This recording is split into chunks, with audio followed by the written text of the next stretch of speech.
Welcome back to the Global Business Report here on Rise News. The Nigeria Data Protection Commission is investigating 400 plus cases of privacy breaches by digital lenders, also known as loan apps. The commission is advocating for a ban or restriction on mobile numbers associated with these breaches. Its recent report highlights the 600 plus complaints that have come in, and also the fact that it's collaborating with a number of other agencies in that regard. To get to Access Holdings, growing profits by 300+% in fiscal year 2023. The bank, of course, gross earnings climbing by 80%, triple-digit growth across the income statement. We have a Rise business analyst, Chika Mbonu, joining us to discuss further. Chika, good morning to you. Thank you so much. Morning, Roger. How are you today? Fine, thank you so much. So I guess, what do you make of the Access performance?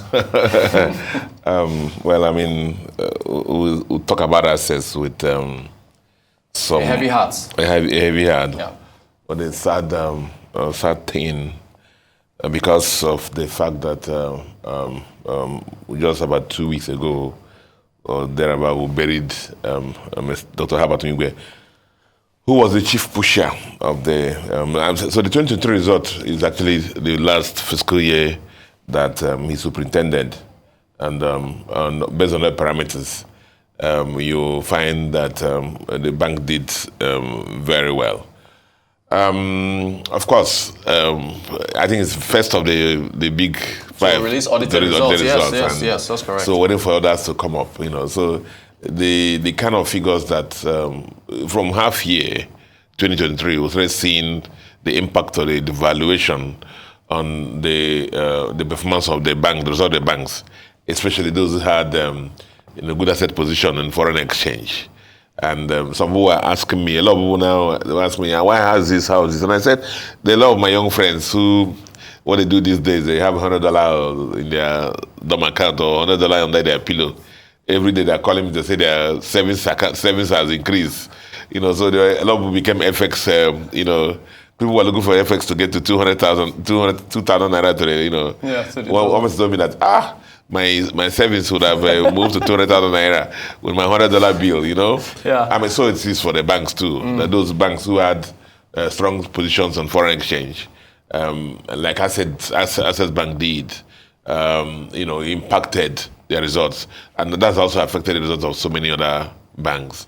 But the Access story is not just that. Yeah. A lot of people also come here and say, every day you hear Access is acquired in Angola, acquired in Kenya. As acquired in Uganda, how are these things? What's happening? Are they worth it at all? Are they contributing to the results of the bank at all? And the first thing is that analysis. It's important that people understand the big picture.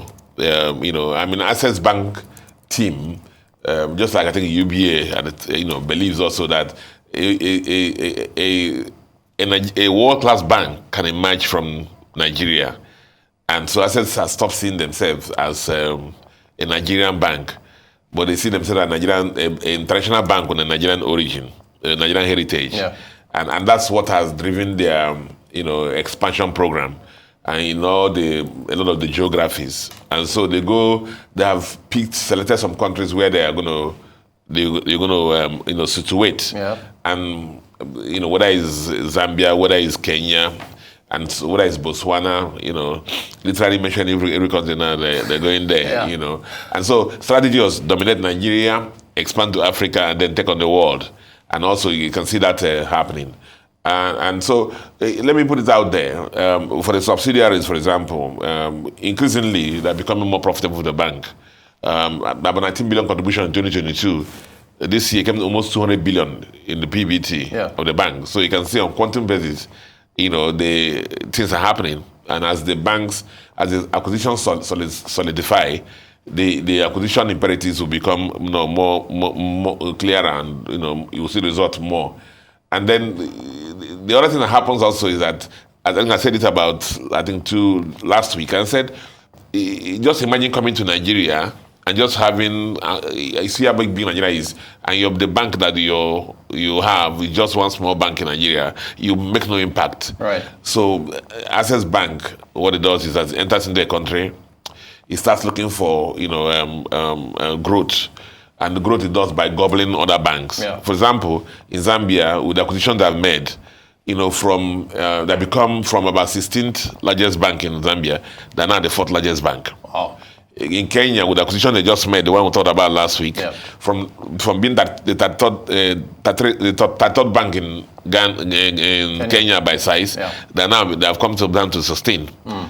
So you can see the impact of that, because size matters really. course. If you want to be relevant, especially as a foreign bank in a Nigerian bank in a foreign country. And so you can see also that is strong African bank, strong Nigerian bank, go out there in Africa, take on Africa, and then go and take on the world.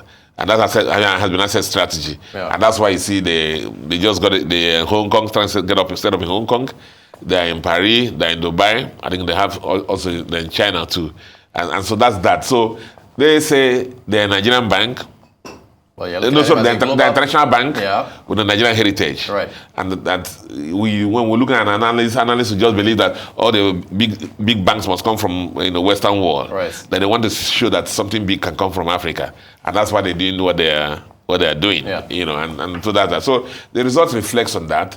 You remember, Access Bank is the largest bank in Nigeria. I think the balance sheet is close almost about 27 trillion. Yep. I'll be surprised when other people come out when anybody can catch them on, at least on size. And so let's the results come in, and then we'll be able to profile all the Nigerian banks together, especially the big five, to see how they're doing. How they've done. Yes. Okay. I want to get your quick thoughts on this loan apps and the privacy breaches that the regulators want to investigate. I like looking at the big picture. The big picture. The big picture is this, that the loan apps, the lending companies are there to serve a need. Yeah. I mean, a need. And the need is bona fide and genuine. And so let me start from saying that if you borrow money from them, you need to pay back. I mean, increasingly I find some vendors who work with me or employees who work for me who say, oh, sir, that bank that you've been paying me since, don't put the money there again, though, and put it somewhere else. And I said, what happened? It's okay, don't worry. So people take money from these loan companies and they don't pay back. Right. It's symptomatic of the Nigerian culture of that when you borrow, you don't pay back. So that's the big picture. And so if people borrow the money and keep to the terms of the lending and then pay back their money, I mean, all these things will not happen. But that's packing it somewhere else. So I'm saying that let's be responsible. Those who go out there to go and borrow money, make sure you pay back the money, because you don't pay back the money, these companies will collapse. But that's where it stops for me. The other thing is that now these people have to go out and collect their money. Right. And I want to assure you that I have gotten so many calls, so many messages threatening me. As a guarantor, right? Or something to that I've effect. not guaranteed anybody. Oh, wow. You just know them. I know of 2 instances where I don't even know them. So they just picked your name out of their phone somehow contact. if somebody saves your number, Right. Because you can see one of the story that we're talking about has to do with data breach. Right. Data breach, and then encroaching in the privacy of Nigerian citizens. So what some of them do is that they take your phone, assuming that you borrowed, and they see Dr. Chika. They just said, wrote his nose, Dr. Chika. You can influence him if to you get know his money back. Pastor James, or barrister or lawyer, something. Those people that have pedigree and profile. Right. Have nothing to do with the borrowing. Just because they have been able to access your data as a borrower, they will just start sending messages to, this. And actually, personal threats to you. Right. And say, if you don't do that, get Mr. Rotus to go and pay back, Mr. Chika or Dr. Chika will come after you as a person. Meanwhile, he doesn't even know, even if I know Rotus, I don't even know that he had any transaction, and so on and so forth. I mean, that's a major issue that's happening with these digital loan companies. The fact that they're breaching the privacy of individuals. And it's because of the fact that they're using every means possible to recover their money. And so that's going back to that people have to go to drawing. But as I said, if you borrow, you're going to have to pay back. And the Federal Competition Consumer Protection Commission everybody must come on board to make sure they protect innocent people Right. from this abuse. Yeah. For me, it's not right to encourage the privacy of people the way they've been going about it. People don't have anything to do with it at all. If your name is a doctor, a lawyer, or a pastor, or some other imam, or anything that is big, they will just send messages to you and say that this person, they want to inform you, that this person borrowed and he has not paid, therefore coming after you, But people should go and pay back the money. Yeah. Because when they were in distress, these loan companies helped out. Even if some of them are Shylock. Right. Loan sharks. Loan sharks, But the issue that you went there, took the money, used it, you got to pay back. You sign the terms, you got to pay back.